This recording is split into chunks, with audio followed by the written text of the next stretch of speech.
اعوذ باللہ من الشیطان الرجیم بسم اللہ الرحمن الرحیم صلی اللہ علی حبیبہ سیدنا محمد وآلہ واصحابہ وبارک وسلم صلی اللہ تعالی علیہ وآلہ واصحابہ وبارک وسلم۔ قوت عشق سے ہر پست کو بالا کر دے، قوت عشق سے ہر پست کو بالا کر دے، دہر میں اسم محمد سے اجالا کر دے، دہر میں عشق اسم محمد سے اجالا کر دے، صلی اللہ تعالی علیہ وآلہ وصحبہ وبارک وسلم۔ ناظرین محترم، آپ دیکھ رہے ہیں پروگرام نور رمضان اور میں ہوں آپ کا ہوسٹ محمد عمر رضوی۔ احباب وقار، آج کا ہمارا عنوان بہت ہی نفیس عنوان ہے اور بہت ہی دلچسپ عنوان ہے۔ وقت حاضرہ کی ضرورت کے مطابق آج کا ہمارا عنوان ڈاکٹر علامہ محمد اقبال محسن پاکستان، شاعر مشرق، مصور پاکستان، ڈاکٹر علامہ محمد اقبال رحمۃ اللہ تعالی علیہ اور آپ کا عشق رسول صلی اللہ تعالی علیہ وآلہ وسلم۔ ہمارے ساتھ بہت ہی معزز مہمان آج کے پروگرام میں تشریف فرمائے ہیں۔ آئیے اپنے مہمانوں سے ملتے ہیں اور پروگرام کا سلسلہ آگے بڑھاتے ہیں۔ آج ماشاءاللہ ہمارے پروگرام میں بہت ہی معزز شخصیت ہمارے محسن بھی ہیں اور مجاہد عقیدہ ختم نبوت بھی ہیں، عالم نبیل، فاضل جلیل، مجاہد اہل سنت، محقق العصر حضرت علامہ مولانا غلام سرور قادری رضوی نقشبندی صاحب، آپ تشریف فرما ہیں، آپ کا شکریہ، آپ تشریف لائے، اپنے قیمتی وقت میں سے نوازا ہمیں۔ السلام علیکم ورحمۃ اللہ وبرکاتہ۔ اور ساتھ ہی بلبل مدینہ، بہت ہی عظیم ثنا خوان مصطفیٰ صلی اللہ علیہ وسلم، بھائی محمد عثمان قادری رضوی صاحب، آپ تشریف فرما ہیں، آپ کا شکریہ، آپ تشریف لائے، اپنے قیمتی وقت میں سے ہمیں نوازا۔ السلام علیکم ورحمۃ اللہ وبرکاتہ۔ جی بالکل، اپنے پروگرام کی کارروائی کو آگے بڑھاتے ہوئے حضرت صاحب سے سوال کرتے ہیں، آپ کی بارگاہ میں التجا ہے کہ ڈاکٹر علامہ محمد اقبال رحمۃ اللہ تعالی علیہ، آپ کا عشق رسول صلی اللہ علیہ وآلہ وسلم آپ اپنے لفظوں میں بیان فرمائیں اور ہمیں شکریہ کا موقع عنایت فرمائیں۔ نحمدہ ونصلی ونسلم علی رسولہ الکریم، اما بعد فاعوذ باللہ من الشیطان الرجیم، بسم اللہ الرحمن الرحیم۔ قال اللہ تبارک و تعالی فی القرآن الحکیم، من یطع الرسول فقد اطاع اللہ۔ قال النبی صلی اللہ علیہ وسلم، لا یؤمن احدکم حتی اکون احب الیہ من والدہ ووالدہ والناس اجمعین، ان اللہ وملائکتہ یصلون علی النبی، یا ایھا الذین آمنوا صلوا علیہ وسلموا تسلیما، الصلاۃ والسلام علیک یا رسول اللہ وعلی آلک وصحابک یا حبیب اللہ۔ دوستو، بزرگوں، بھائیو، میں نے آپ کے سامنے قرآن پاک کی ایک آیت پڑھی ہے، ایک حدیث رسول صلی اللہ علیہ وسلم پڑھنے کا شرف حاصل کیا ہے۔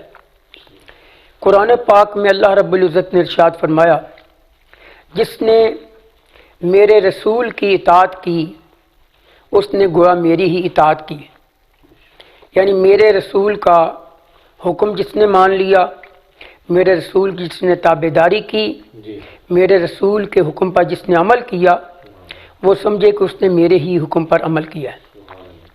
پیارے نبی صلی اللہ علیہ وسلم نے ارشاد فرمایا، اے میرے غلاموں، اے میرے امتیوں، اے میری محبت کا دعویٰ کرنے والوں، اے میرا کلمہ پڑھنے والوں، تم میں سے کوئی اس وقت تک مومن نہیں ہو سکتا جب تک اس کے دل میں اپنے والد، اپنی اولاد، اپنے احباب، دوستوں، احباب، تمام لوگوں سے بڑھ کر میری محبت پیدا نہیں ہو جاتی، وہ مومن نہیں بن سکتا۔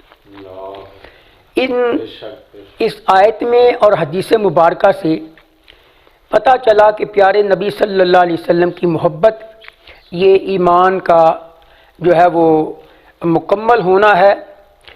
کسی نے کیا خوب کہا ہے، روح ایماں مغز قرآن جان دیں، ہست حب رحمت للعالمین۔ تو نبی پاک صلی اللہ علیہ وسلم کی محبت یہ ایمان ہے، اور بزرگان دین نے نبی پاک صلی اللہ علیہ وسلم کی محبت کو اجاگر فرمایا۔ کسی نے سیرت پر کتابیں لکھ کر حضور کی محبت کو اجاگر فرمایا، کسی نے اشعار لکھ کر نبی پاک صلی اللہ علیہ وسلم کی محبت کو لوگوں کے سینوں میں روشن فرمایا۔ اب ہم علامہ اقبال رحمۃ اللہ علیہ جن کا آج ہمیں موضوع دیا گیا ہے، آپ کی طرف آتے ہیں کہ آپ میں عشق رسول کیا تھا اور کس درجے کا تھا۔ علامہ اقبال رحمۃ اللہ علیہ ایک مقام پر فرماتے ہیں، در دل مسلم مقام مصطفیٰ، در دل مسلم مقام مصطفیٰ، آبروئے ما زنام مصطفیٰ، کہ اگر ہماری کوئی عزت ہے تو پیارے نبی صلی اللہ علیہ وسلم کی وجہ سے ہے۔ حضور علیہ السلام کی محبت ہی ہمارا سب کچھ ہے۔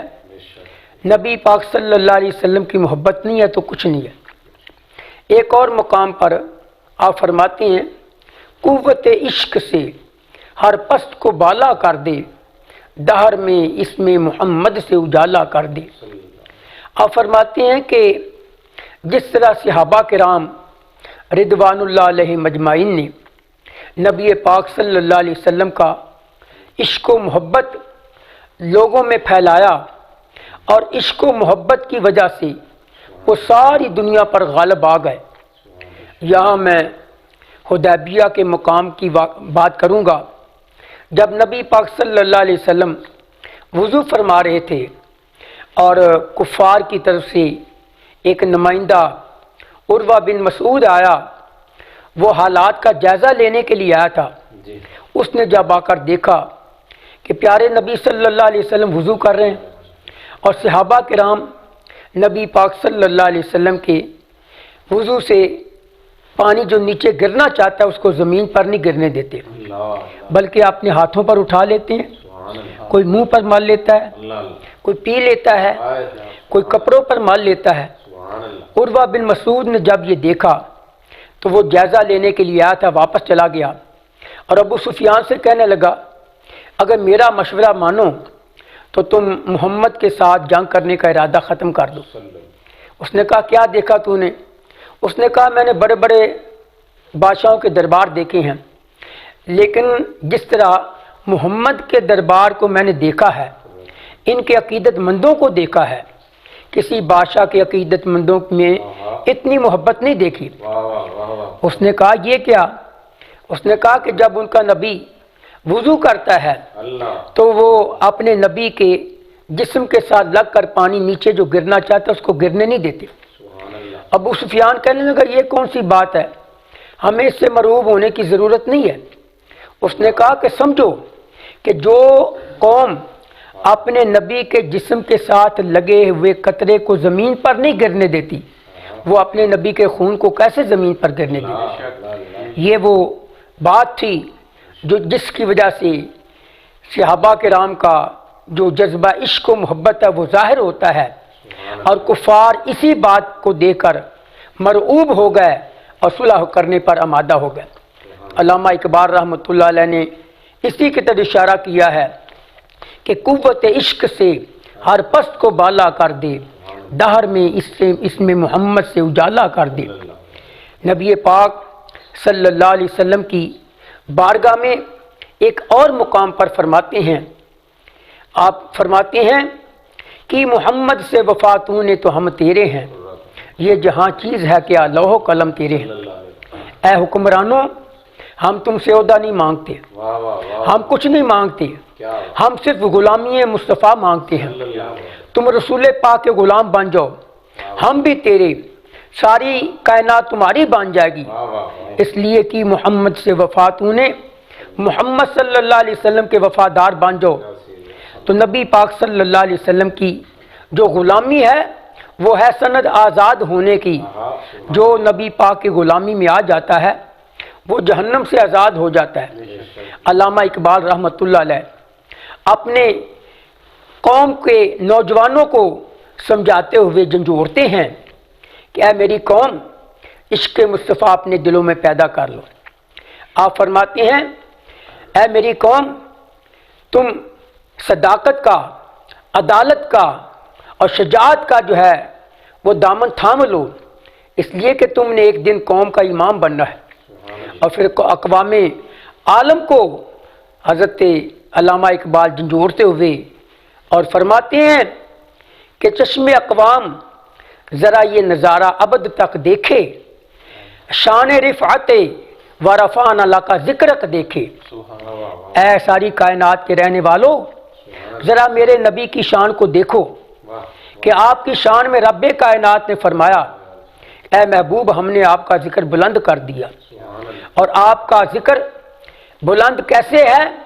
جہاں اللہ کا ذکر ہے وہاں نبی پاک کا ذکر ہے.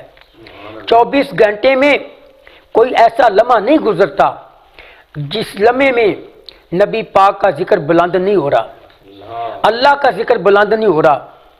24 گھنٹے ہر لمحے اللہ کا ذکر بھی بلند ہو رہا ہے، نبی پاک کا ذکر بھی بلند ہو رہا ہے.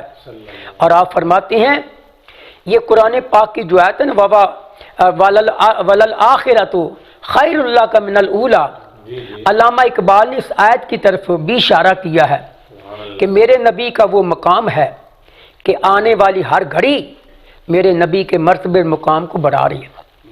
اس لحاظ سے علامہ اقبال رحمۃ اللہ علیہ کی شاعری پر جب ہم نظر ڈالتے ہیں تو ہمیں عشق مصطفیٰ میں ڈوبی ہوئی نظمیں اور غزلیں ملتی ہیں. اور ویسے بھی جب ہم علامہ اقبال کے والد محترم کی طرف جاتے ہیں، وہ ایک درویش صفتہ انسان تھے جن کا صوفیانہ ماحول تھا، اور انہوں نے اپنے بیٹے کی تربیت بھی صوفیانہ ماحول میں کی تھی. یہی وجہ ہے کہ علامہ اقبال رحمۃ اللہ علیہ آپ نے جہاں دنیاوی تعلیم حاصل کی اس کے ساتھ ساتھ آپ نے دینی شعور بھی پایا، دین کی تعلیم بھی حاصل کی. تو علامہ اقبال رحمۃ اللہ علیہ بہت بڑے عاشق رسول تھے. اللہ تعالی ہمیں بھی انہی کی طرح نبی پاک صلی اللہ علیہ وسلم سے عشق و محبت پیدا کرنے کی توفیق رفیق عطا فرمائے. آمین آمین آمین. سبحان اللہ. ماشاءاللہ ناظرین، بڑی خوبصورتی سے حضرت ذکر فرما رہے تھے ڈاکٹر علامہ محمد اقبال رحمۃ اللہ تعالی علیہ آپ کے عشق رسول صلی اللہ علیہ وسلم کا، کہ آپ نہایت درجے کے عاشق رسول تھے رحمۃ اللہ تعالی علیہ. آپ کی قرآن سے بڑی محبت تھی، وابستگی تھی. آپ رحمۃ اللہ تعالی علیہ قرآن سے علیحدہ زمانے سے ہٹ کر عقیدت رکھتے تھے. آپ کے خادم علی بخش کا یہ کہنا ہے کہ ڈاکٹر علامہ محمد اقبال رحمۃ اللہ علیہ آپ جب قرآن پاک پڑھتے اس سوز سے، اس گداز سے، اس عاجزی سے، انکساری سے، محبت سے، لوڑ سے قرآن کریم کی تلاوت کرتے کہ آپ کی آنکھوں سے برسنے والے آنسوؤں سے قرآن کریم کے مقدس اوراق بھیگ جایا کرتے. اور علی بخش کہتے ہیں کہ صبح مجھے دھوپ میں سکھانے پڑتے، خشک کرنے پڑتے وہ اوراق. ڈاکٹر علامہ محمد اقبال رحمۃ اللہ علیہ جو ہمارے مصور پاکستان ہیں، جو شاعر مشرق ہیں، جو محسن پاکستان ہیں، پوری دنیا کے مسلمانوں کے محسن ہیں، آپ رحمۃ اللہ تعالی علیہ کی یہ وابستگی تھی قرآن کریم سے. تو ہمیں بھی ایک درس ملتا ہے کہ جس قوم کے مصور ایسے ہیں، اس عقیدت سے قرآن کریم پڑھا کرتے تھے، اس قوم کے شاہینوں کو بھی قرآن کریم سے عقیدت اسی طرح رکھنی چاہیے، وابستگی اسی طرح رکھنی چاہیے. جی اگلا سوال علامہ صاحب کی خدمت میں ہے کہ ڈاکٹر علامہ محمد اقبال رحمۃ اللہ تعالی علیہ کیا آپ نظریات، عقائد و نظریات کے سنی تھے؟ بسم اللہ الرحمن الرحیم. الحمدللہ حضرت علامہ اقبال رحمۃ اللہ علیہ سنی تھے، حنفی تھے، امام اعظم ابو حنیفہ رحمۃ اللہ علیہ کے مقلد تھے، اور علماء اہل سنت کے ساتھ انتہائی وابستگی تھی. جس وقت غازی علم دین شہید رحمۃ اللہ علیہ کا جنازہ تیار ہوا تو جنازہ پڑھانے کا سوال ہوا کہ جنازہ کون پڑھائے؟ علماء اہل سنت موجود تھے۔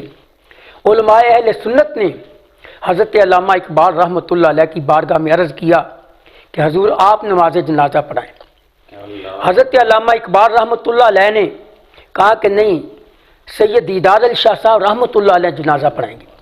تو پھر سید دیدار علی شاہ صاحب رحمۃ اللہ علیہ نے نماز جنازہ پڑھائی، جس سے پتہ چلتا ہے کہ علامہ اقبال رحمۃ اللہ علیہ سنی تھے، حنفی تھے اور بریلوی تھے۔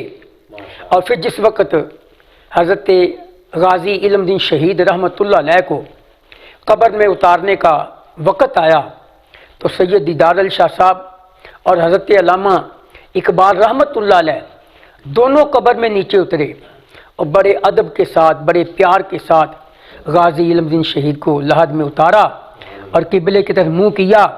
اور پھر جس وقت ڈاکٹر اقبال نے قبلے کی طرف منہ کیا علامہ غازی علم دین شہید کا، تو ساتھ ہی فرمایا غازی صاحب میری بھی ایک بات یاد رکھو، جس وقت تم نبی پاک کی بارگاہ میں پیش ہوگے، آپ کی بارگاہ میں میرا بھی سلام عرض کرنا کہ آپ کا ادنا غلام ڈاکٹر اقبال سلام کہتا ہے۔ تو پتہ چلا کہ علامہ اقبال رحمۃ اللہ علیہ حنفی تھے، بریلوی تھے، امام اعظم ابو حنیفہ رحمۃ اللہ علیہ کے مقلد تھے، الصلاۃ والسلام علیکہ یا رسول اللہ پڑھنے والے تھے۔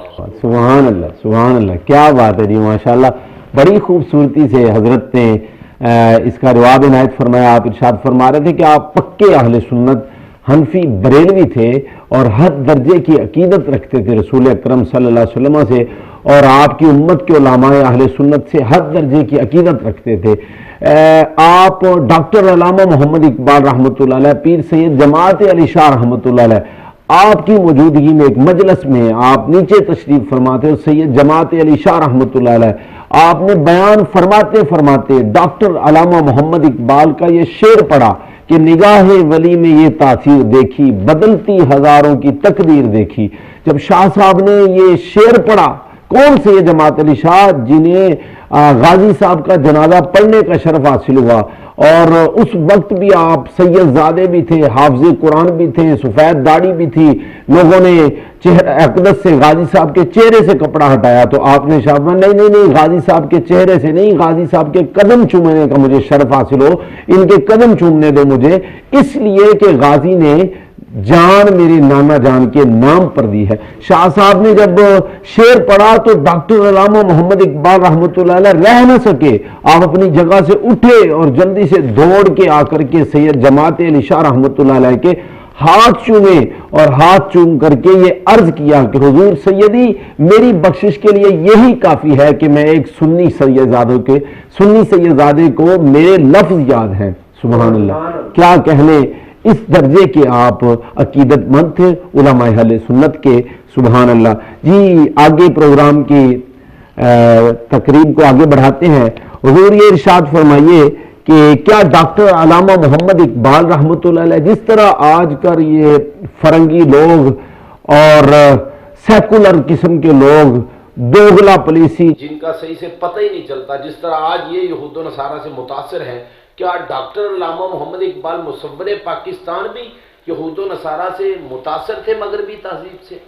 بسم اللہ الرحمن الرحیم۔ حضرت علامہ اقبال رحمۃ اللہ علیہ آپ کے والد ایک درویش آدمی تھے، اور درویش آدمی کی جو تربیت ہوتی ہے وہ بڑی چیز ہوتی ہے۔ ایک درویش آدمی جب کسی کی تربیت کرتا ہے تو اس میں صوفیانہ رنگ بھرتا ہے۔ حضرت علامہ اقبال رحمۃ اللہ علیہ کے والد محترم جو تھے وہ صوفی تھے، اور ان کا نام تھا نور محمد، یعنی نام سے ہی عشق مصطفیٰ کی جو ہے وہ خوشبو آتی ہے۔ تو حضرت علامہ اقبال رحمۃ اللہ علیہ نے یورپ میں بھی تعلیم حاصل کی، بے شمار ملکوں میں بھی تعلیم حاصل کی، لیکن وہاں کی فرنگی ماحول، وہاں کا آزادانہ ماحول، وہاں کی جو بے پردگی تھی، فحاشی تھی، عریانی تھی، حضرت علامہ اقبال رحمۃ اللہ علیہ کو بالکل متاثر نہ کر سکی۔ بلکہ حضرت علامہ اقبال رحمۃ اللہ علیہ وہاں بھی نماز کے پابند رہے، روزے کے پابند رہے، اور اپنے دوست و احباب کو بھی نماز اور روزے کی تلقین کرتے رہے۔ اس لیے ہم یہ وثوق سے کہتے ہیں کہ حضرت علامہ اقبال رحمۃ اللہ علیہ گو یورپ میں تعلیم پاتے رہے، لیکن آپ کو وہاں کی تعلیم بالکل متاثر نہ کر سکی۔